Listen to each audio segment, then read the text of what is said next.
नमस्ते मित्रों, एमएस संस्कृत सरल क्लासेस पर आप सबका स्वागत है। आइए दोस्तों, आज हम लोग महाकवि भारवी द्वारा रचित किरातार्जुनीयम के प्रथम सर्ग का 5वां श्लोक लेके आए हैं। 5वें श्लोक का हम लोग अध्ययन करेंगे। उसके पहले हम लोग चौथे श्लोकों में पढ़ा था कि बनीचर कह रहा है महाराजा युधिष्ठिर से कि हे राजा, कार्यों में लगाए गए सेवक गुप्तचर रूपी नेत्रों के स्वामी को धोखा नहीं देना चाहिए। इसलिए अप्रिय अथवा प्रिय मेरे वचनों को आप क्षमा करें, क्योंकि कल्याणकारी एवं मनोहर वचन मिलना दुर्लभ है। तो 5वें श्लोक का पहले हम लोग वाचन कर लेते हैं। 5वां श्लोक है स किम सखा साधु। 5वां श्लोक है यहाँ पे।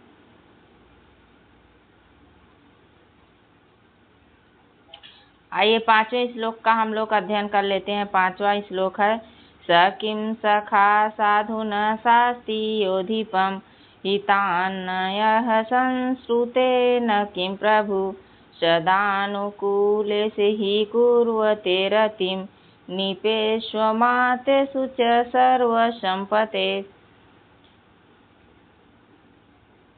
स किम सखा साधु न शास्ति योधिपम हितान्नयः संश्रुतेन किं प्रभु सदानुकूलेश ही कुर्वते रतिं निपेष्व अमातेषु च सर्व संपदः। इसका अन्वय होगा कि इसके अर्थ को अन्वय के आधार पे हम लोग अर्थ देख लेते हैं। यह कह रहा है कि सह क्या है? सह का मतलब वह कौन? जो सह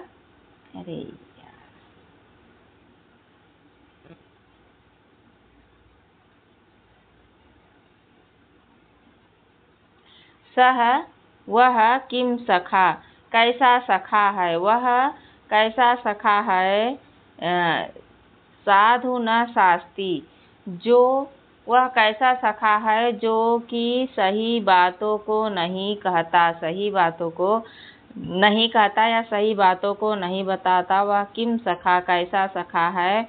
योधिपम हितान्न न संश्रुते किम प्रभु, और जो ये हो जाएगा। यह का मतलब कि जो अधिपम, जो अधिपम किम प्रभु, वह कैसा स्वामी है, वह कैसा प्रभु है या कैसा राजा है जो हितान्नयः न सुन सकते, और अच्छी बातों को नहीं सुनता या अपने अनुचर की बात को, सही बातों को नहीं सुनता।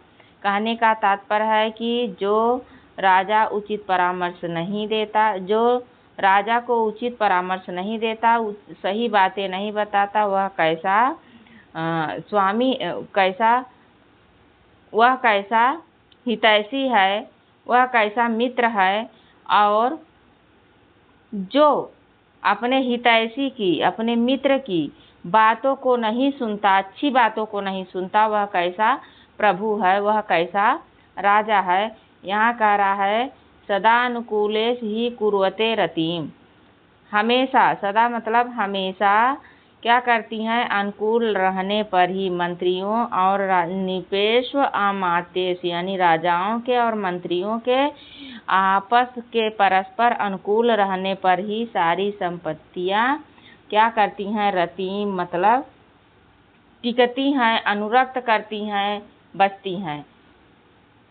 तो ये श्लोक का जो अर्थ था यही था कि एक शब्दों में समझें कि जो अमात्य आदि राजा को उचित परामर्श नहीं देता, जो किम सखा, वह कैसा सखा है जो सही बातों को न शास्ति योधिपम, जो राजा को सही परामर्श नहीं देता, अच्छी बातों को नहीं बताता, वह कैसा सखा है, कैसा अनुचर है, कैसा सेवक है, वह अच्छा सेवक या अनुचर नहीं है। और कह रहा किम प्रभु, सह किम प्रभु, वह कैसा स्वामी है जो हितान न संश्रुते, जो अपने सेवक की, अपने अनुचर की, अपने मित्र की अच्छी बातों को नहीं सुनना चाहता, वह अच्छा प्रभु, अच्छा राजा नहीं हो सकता। सदानुकूलेषु हमेशा परस्पर अनुकूल रहने पर ही कुर्वते मतलब रहती हैं, टिकती हैं, रति मतलब अनुराग करती हैं, किसके? राजाओं और मंत्रियों के आपसी परस्पर पर सारी संपत्तियां क्या करती हैं? टिकती हैं या रहती हैं। यहाँ हम लोग अन्वय के आधार पर देख लेते हैं। यह है अन्वय। यहाँ देखिए अन्वय के आधार पर देख लेते हैं। यह मतलब जो अधिपम मतलब राजा को, साधु मतलब सही, न शास्त्री बातों को नहीं बताता, स मतलब वह, किम सखा मतलब कैसा सखा है, जो अपने राजा को सही बातों को नहीं बताता, वह कैसा सखा है, कैसा अनुचर है, कैसा सेवक है, अच्छा अनुचर और सेवक नहीं है। और यहाँ कहा है कि यह जो हितात न, जो हित की बातों को न संश्रुते नहीं सुनता, सह किम प्रभु वह कैसा राजा है, कैसा स्वामी है, वह अच्छा राजा और स्वामी नहीं है। ही मतलब क्योंकि निपेषु आमातेषु च, निपेषु यानी राजाओं में, और आमातेषु और मंत्रियों में, अनुकूलेषु यानी आपसी परस्पर अनुकूल रहने पर ही क्या करती हैं? सर्व संपदा सारी संपत्तियां जो होती हैं, सदा मतलब हमेशा, रति मतलब अनुरक्त, कुर्वते अनुरक्त रहती हैं या टिकती हैं। ठीक, उसके बाद शब्दार्थ को देख लेते हैं। यहाँ पे शब्दार्थ है कि यह मतलब जो, अधिपम मतलब राजा या स्वामी, साधु मतलब अच्छी बातों से, उचित से, शास्त्र मतलब उपदेश नहीं देता, सह मतलब वह, किम सखा वह कैसा सखा या कैसा मित्र है, हितात हितकारी की बातों को न संश्रुते नहीं सुनता, स किम प्रभु वह कैसा स्वामी है। क्योंकि ही मतलब क्योंकि निपेषु राजाओं में, च आमातेषु और मंत्रियों में, अनुकूल व्यक्तियों में यानी आपसी परस्पर संबंध रखने पर ही सारी संपत्तियां, सभी संपत्तियां सदा सदैव, रति मतलब अनुराग या प्रसन्न करती हैं या रहती हैं, टिकती हैं। ठीक है, उसके बाद यहाँ पे हम लोग देख लेते हैं व्याकरणात्मक टिप्पणी। व्याकरणात्मक टिप्पणी में हम लोगों ने सब देखेंगे कि समास, यह व्याकरणात्मक टिप्पणी यह का मतलब जो होता है, और यह अमात्य आदि के लिए कहा गया है। और किम सखा, यहाँ पे है किम सखा, किम सखा कैसा सखा, किम सखा कैसा सखा कुत्सित है, कुत्सित सखा किम सखा कर्मधारय समास है। इसमें कुत्सितः मित्रः कर्मधारय समास हो जाएगा। किम सखा यानी कैसा सखा, यहाँ किम का अर्थ होता है प्रश्नवाचक, न होकर निंदा अर्थ में होता है, और इसमें किम सखा कुत्सित सखा में कर्मधारय समास हो जाएगा। क्या हो जाएगा? कर्मधारय समास हो जाएगा, और निंदा अर्थ में, छेप अर्थ में, कुत्सित अर्थ में किया गया है। इसमें सूत्र किम छेपे सूत्र लगा है। क्या लगा है? किम छेपे सूत्र से यह टच प्रत्यय का निषेध हुआ है, किम सखा बना है। और दूसरा है कि किम प्रभु, क्या है? किम प्रभु कैसा प्रभु, किम प्रभु यह कैसा स्वामी है, तो यह कुत्सित, इसका हो जाएगा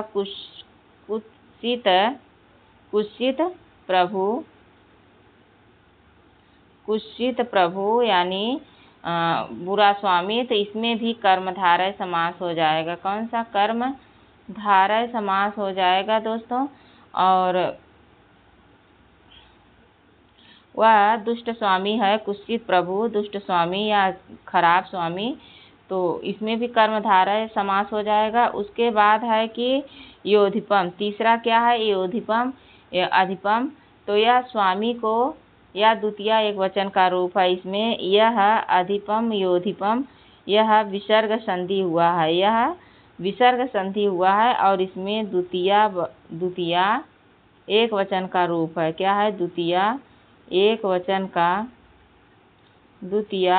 वचन का रूप है। अगला है की हितान्न। हितान्नयः क्या है? हितान्नयः। तो हितान न हितान्न, यहाँ पे क्या है कि व्यंजन संधि का उदाहरण है। यह क्या है? व्यंजन संधि का उदाहरण है। थोड़ा सा और बड़ा कर लेते हैं।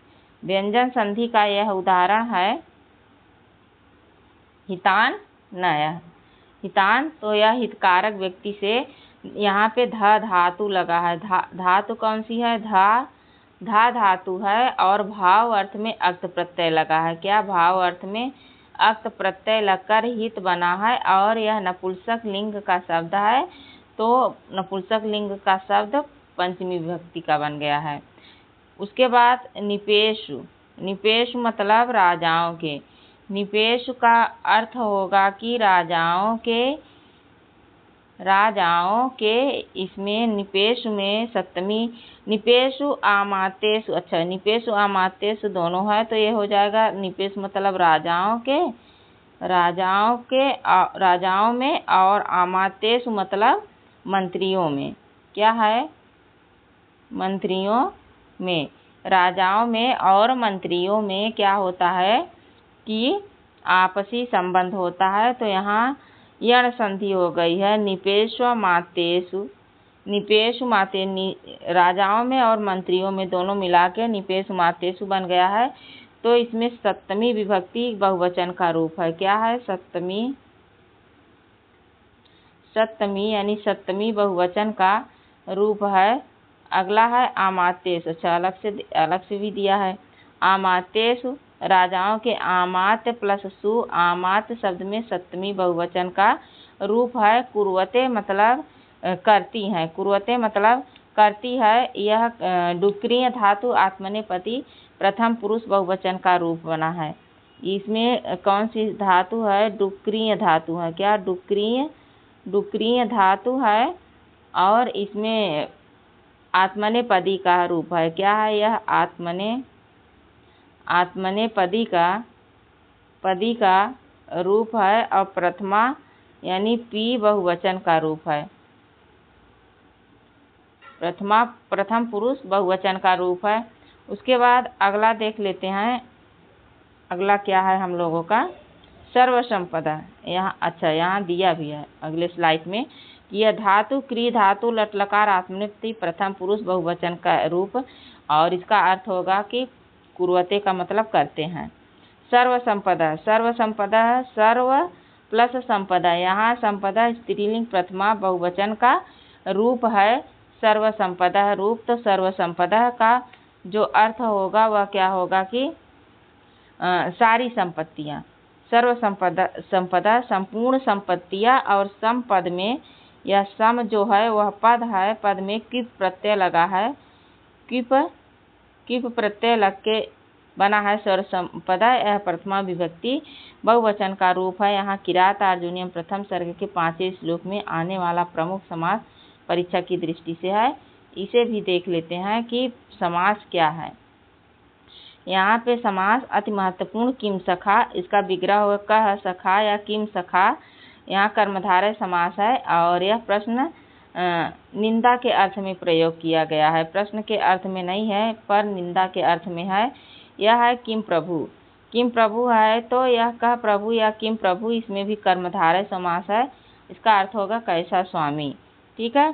हितात को देख लेते हैं। यहाँ सामान्यतः समास पद नहीं है बल्कि हित शब्द का द्वितीय बहुवचन का रूप है। हितकारी वचन इसका अर्थ हो जाएगा सदा अनुकूलेश। यहाँ पे सदा अनुकूलेश यानी सदा अनुकूलेश। यहाँ सदा अव्यय पद है, अनुकूलेश विशेषण है। इसे समास मानने से पहले पाठ टीका के अनुसार यहाँ समास उदाहरण नहीं लिखा गया है, लेकिन यह क्या है इम्पॉर्टेंट है। और सर्वसंपदा तो सर्वाह संपदा है। सर्वाह संपदा इसमें कौन सा समास है तो इसको देख लेते हैं। इसमें भी कर्मधारय समास है। सर्वसंपदा में भी कर्मधारय समास है। इसकी अर्थ होगी सभी संपत्तियां। न संश्रुते, यहाँ पे देख लेते हैं न संश्रुते शब्द कैसे बना है और शब्दों को देख लेते हैं जो इसमें नहीं दिया है। न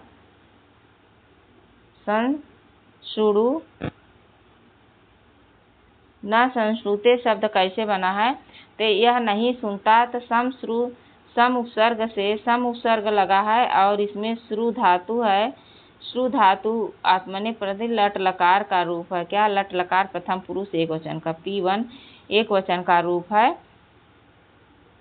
ठीक, उसके बाद यहाँ परीक्षा की दृष्टि से देख लेते हैं कि परीक्षा की दृष्टि से क्या इम्पॉर्टेंट है हम लोगों के लिए। तो यह इम्पॉर्टेंट है किम सखा कर्मधार है, किम प्रभु कर्मधार है, सर्वसंपदा में कर्मधार है। और विशेष विशेषण देख लेते हैं कि कौन किसका विशेष विशेषण। इस श्लोक में विशेष विशेषण अनुकूलेषु विशेषण है। निपेषु आमात्येषु के लिए प्रयुक्त है। सर्व संपदा का विशेषण हितात हितकारी बात उपदेश का बोध कराने विशेषणात्मक प्रयोग है। उसके बाद यहाँ पे परीक्षा में पूछे जाने वाले कुछ महत्वपूर्ण प्रश्न हैं, इसे जल्दी जल्दी देख लेते हैं। तो यह है किरात अर्जुनियम के रचयिता कौन? महाकवि भारवी हैं। प्रस्तुत श्लोक किरात अर्जुनियम किस सर्ग से है? प्रथम श्लोक से है। और प्रस्तुत श्लोक प्रथम सर्ग का कौन सा श्लोक है? 5वां है, सबको पता है, इसमें कोई बात नहीं है। और यह किम सखा का अर्थ क्या होगा? कुत्सित सखा, अयोग्य मित्र। किम प्रभु का अर्थ होगा कैसा स्वामी, कैसा राजा। और कौन अधिपः साधु न शास्ति, तो किम सखा।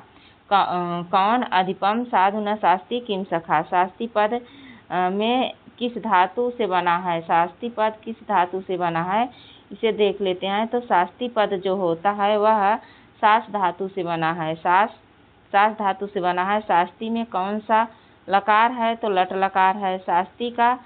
शास्ति शब्द का पुरुष और वचन क्या है? तो प्रथम पुरुष एक वचन है। ठीक, उसके बाद अगला प्रश्न है कि कुरुवते किस धातु से बना है? तो यह क्रिय धातु डुक्रिय इसका होता है, क्रिय धातु से। कुरुवते में कौन सा लकार है? लट लकार है। कुरुवते का पुरुष एवं वचन बताइए। कुरुवते शब्द का जो पुरुष और वचन होता है प्रथम पुरुष बहुवचन है कुरुवते में।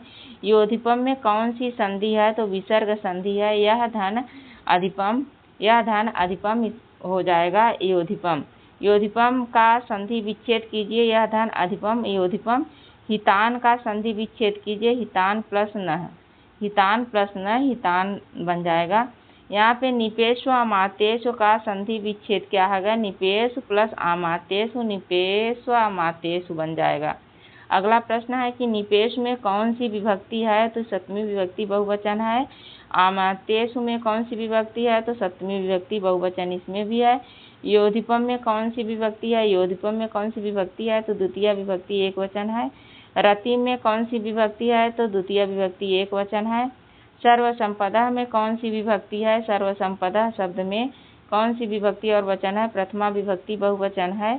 सर्वसंपदा है कहाँ रति करती है? तो अनुकूल निपों और आमात्यों में, यानी राजाओं और सेवकों में। उसके बाद अगला क्वेश्चन है कि इस श्लोक का मुख्य विषय क्या है? इस श्लोक का मुख्य विषय क्या है? तो इस श्लोक का जो मुख्य विषय है वह है कि राजा और मंत्री मित्र के बीच हितकारी परस्पर और अनुकूल संबंध होना चाहिए। क्या होना चाहिए? राजाओं और मंत्रियों के बीच में आपसी परस्पर संबंध अच्छा होना चाहिए। यहाँ पे 24 इस नंबर का श्लोक है कि इस श्लोक में किस प्रकार के मित्र की निंदा की गई है? तो जो अपने स्वामी को उचित हितकारी सलाह नहीं देता उसकी निंदा की गई है। 25 नंबर इस श्लोक है कि में क्या संदेश दिया गया है? तो इसमें राजा को हितकारी सलाह सुननी चाहिए, मंत्री को राजा के हित में उचित परामर्श देना चाहिए। दोनों की परस्पर अनुकूलता राज्य में समृद्धि लाती है। यही संदेश है इस श्लोक का। परीक्षा की दृष्टि से महत्वपूर्ण क्या है? किम सखा है, किम प्रभु है, योधिपम है, हितान है, निपेशु आमातेशु है, सास धातु, क्री धातु और संधि विच्छेद विभक्ति वचन श्लोक भावार्थ विशेष सभी तैयार करें। यह परीक्षा की दृष्टि से अति महत्वपूर्ण है। तो आज बस यहीं तक दोस्तों। नमः संस्कृताय। वीडियो आप लोगों को कैसा लगा? अच्छा लगे तो लाइक शेयर कमेंट करें और चैनल पर नए हों तो सब्सक्राइब करें, हमारा सपोर्ट करें, हमें भी आगे बढ़ने का मौका दें दोस्तों। और जो भी कमी हो सुझाव हो उसे कमेंट के माध्यम से ज़रूर बताएं। आज बस यहीं तक। अगला श्लोक अगले भाग में। धन्यवाद।